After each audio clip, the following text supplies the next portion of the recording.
The Canon printer error code 6000 typically indicates a potential issue with the device, such as a paper jam or an improperly seated ink tank.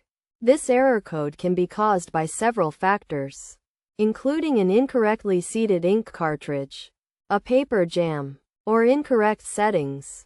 To resolve the issue, it is essential to ensure that the ink cartridges are properly seated. This can be done by removing the cartridges and reinserting them correctly into their respective docks. Additionally, it is crucial to check for any paper jams and remove any remaining paper remnants from the machine. If paper remnants are found, they should be gently pulled out to prevent further issues. Another potential solution is to manually reset the printer. This involves turning off the device, disconnecting the data cable if applicable, and unplugging the power cord for approximately 10 minutes.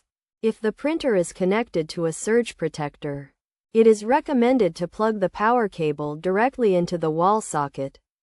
After the reset, the data cable can be reconnected if necessary, and the machine can be turned back on to test its functionality.